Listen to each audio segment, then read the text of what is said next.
সুপ্রভাত বন্ধুরা। তিনি ছিলেন একজন উত্তম ব্যক্তি, পবিত্র আত্মা ও বিশ্বাসে পূর্ণ। প্রেরিতের কার্যবিবরণ ব্যাখ্যা দেয় 11 অধ্যায় 24 পদে। বার্নবা, উৎসাহের শক্তি। আজ আমরা বার্নবার জীবন থেকে একটি অসাধারণ শিক্ষা গ্রহণ করব। বাইবেলে এমন অনেক মানুষের কথা বলা হয়েছে যারা বড় বড় অলৌকিক কাজ করেছেন, শক্তিশালী প্রচার করেছেন বা ইতিহাস পরিবর্তন করেছেন। কিন্তু বার্নবার বিশেষত্ব ছিল অন্য কিছু। তিনি ছিলেন একজন উৎসাহদাতা। তিনি মানুষের মধ্যে সম্ভাবনা দেখতে পারতেন এবং তাদের এগিয়ে যেতে সাহায্য করতেন। বার্নবার আসল নাম ছিল যোসেফ। প্রেরিতরা তাকে বার্নবা নাম দিয়েছিলেন, যার অর্থ উৎসাহের পুত্র। এই নামটি তার চরিত্রের সঙ্গে এতটাই মানানসই ছিল যে সবাই তাকে এই নামেই চিনত। প্রাথমিক মণ্ডলীর সময়ে যখন নতুন বিশ্বাসীরা নানা ভয় ও অনিশ্চয়তার মধ্যে ছিলেন, তখন বার্নবা তাদের সাহস জুগিয়েছিলেন। তিনি নিজের সম্পত্তি বিক্রি করে দরিদ্র বিশ্বাসীদের সাহায্য করেছিলেন। তার জীবন ছিল নিঃস্বার্থ সেবার একটি সুন্দর উদাহরণ। বার্নবার জীবনের একটি গুরুত্বপূর্ণ ঘটনা প্রেরিত পৌলের সঙ্গে তার সম্পর্ক।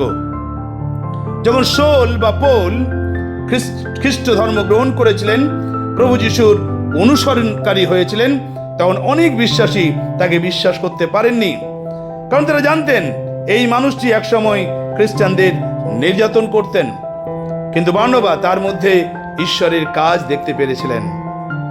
তিনি পৌলকে গ্রহণ করেছিলেন এবং তাকে প্রেরিতদের কাছে নিয়ে গিয়েছিলেন। যদি বার্নবা সেই সময় পাশে না দাঁড়াতেন, তাহলে হয়তো পৌলের সেবা কাজ আরো কঠিন হয়ে যেত। পরে আমরা দেখি যুবক মার্ক প্রথম মিশনারি যাত্রায় ব্যর্থ হয়েছিলেন।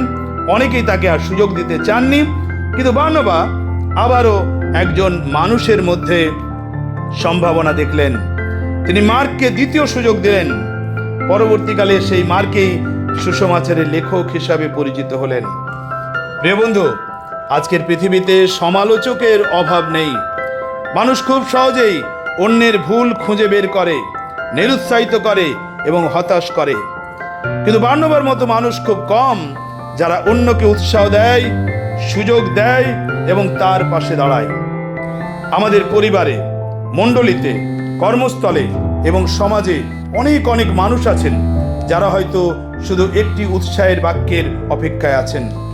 হয়তো একটি ভালো কথা, একটি আন্তরিক প্রশংসা বা একটি সহানুভূতির হাত তাদের জীবন বদলে দিতে পারে।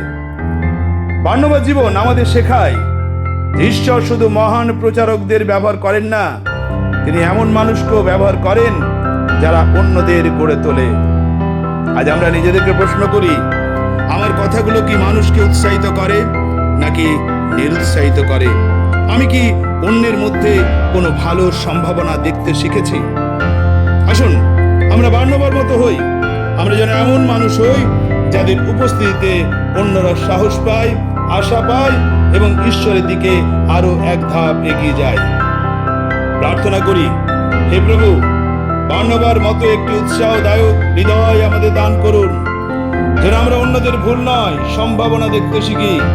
আমাদের কথার মাধ্যমে মানুষকে আশীর্বাদ করতে এবং আপনার প্রেম প্রকাশ করতে সাহায্য করুন। যিশুর নামে এই প্রার্থনা চাই, আমিন। ভালো থাকুন, সুস্থ থাকুন, আবার দেখা হবে।